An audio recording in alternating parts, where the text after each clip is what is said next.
আলহামদুলিল্লাহ ওয়াহদা ওয়াসসালাতু ওয়াসসালামু আলা মান লা নাবিয়্যা বা'দা। আউযু বিল্লাহি মিনাশ শাইতানির রাজীম।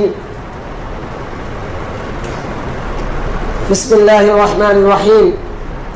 আলহাকুমুত তাকাসুর হাত্তা যুরতুমুল মাকাবির কাল্লা সাওফা তা'লামুনা সুম্মা কাল্লা সাওফা তা'লামুন। সম্মানিত প্রিয় ভাইরা আমার, মৃত্যু আমাদেরকে তাড়িয়ে বেড়াচ্ছে।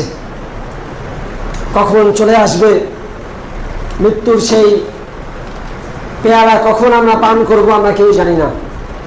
অথচ আমরা দুনিয়ার পিছনে লেগে আছি। দুনিয়ার টাকা পয়সা, সম্মান, ধন দৌলত, সেগুলো অর্জনের পিছনে প্রতিদিন আমরা এতটাই প্রতিযোগিতা করছি, মৃত্যুর কথা আমরা ভুলেই যাচ্ছি। অথচ এই মৃত্যু অনিবার্য সত্য, আমাদের কাছে যে কোনো সময় চলে আসতে পারে। তাই উসিবি নাফসি ওয়া ইয়াকুম, আমি আমাকে সহ আপনাদেরকে নসিহা করছি, আসুন মৃত্যুকে বেশি বেশি করে স্মরণ করি। মৃত্যুকে স্মরণ করার অনেকগুলো পদ্ধতি আছে, তার মধ্যে অন্যতম একটা পদ্ধতি হচ্ছে কবর জিয়ারত করা। রাসূলুল্লাহ সাল্লাল্লাহু আলাইহি ওয়াসাল্লাম বলছেন, কুনতু নাহাইতুকুম আন জিয়ারাতিল কুবুর ফাজুরুহা, আমি তোমাদেরকে কবর জিয়ারত করতে নিষেধ করেছিলাম, কিন্তু তোমরা এখন কবর জিয়ারত করো, আমি অনুমতি দিচ্ছি, আদেশ করছি। ফাইন্নাহা তুযাক্কিরুকুমুল আখিরা, কারণ এই কবর জিয়ারত তোমাদেরকে আখিরাতের কথা স্মরণ করিয়ে দেবে। কবরস্থানে যাওয়ার পরে মানুষের মন নরম হয়ে যায়। মানুষ তখন ভাবে, কবরস্থানের সামনে যাওয়ার পরে যদি জানতে পারে যে এই কবরটা অমুক মানুষের, তখন ভাবে, ইস, এই দুনিয়ায় এই মানুষটা দুনিয়ায় বসে কত না দাপট দেখিয়েছে, এই মানুষটা দুনিয়ায় কত না টাকার অহংকার দেখিয়েছে, এই মানুষটা দুনিয়ায় রাজনৈতিক একটু ক্ষমতা থাকবার কারণে, একটু ওয়ার্ড কমিশনার কিংবা চেয়ারম্যান কিংবা এমপি কিংবা মন্ত্রী কিংবা প্রধানমন্ত্রী কিছু হওয়ার জন্য বা হওয়ার কারণে কত ক্ষমতার দাপটি না তারা দেখিয়েছে। কি অবস্থায় আছে বাংলাদেশের না, শুধু সারা দুনিয়ার কত দাপুটে মানুষ, কত দাপুটে প্রেসিডেন্ট, কত দাপুটে প্রধানমন্ত্রী, কত মন্ত্রী, কত কোটিপতি, কত পাওয়ারফুল মানুষ আসলো আর গেল, আসলো আর গেল। আপনার ক্ষমতা হলো ততক্ষণ যতক্ষণ আপনার নিঃশ্বাসটা ছাড়বার পরে আবার নিতে পারছেন। আপনার নিঃশ্বাসটা যখন বন্ধ হয়ে যাবে, আল্লাহর কসম করে বলছি, ওই লাশটুকু কবরস্থানে রেখে আসতে 24 ঘন্টা সময় পার হবে না। কিসের দাপট, কিসের এত ক্ষমতা দেখাচ্ছেন?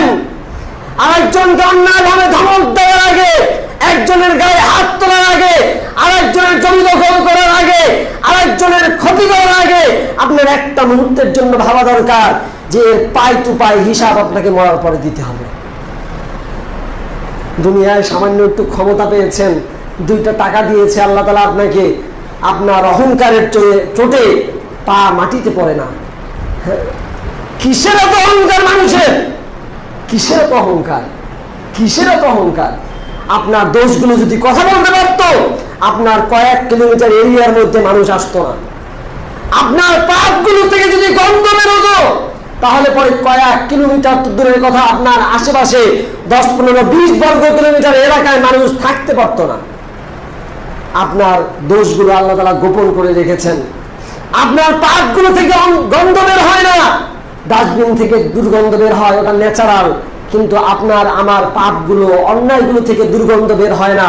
যদি দুর্গন্ধ বের হতো, আপনার সন্তান, আপনার স্ত্রী আপনাকে ছেড়ে পালিয়ে যেত।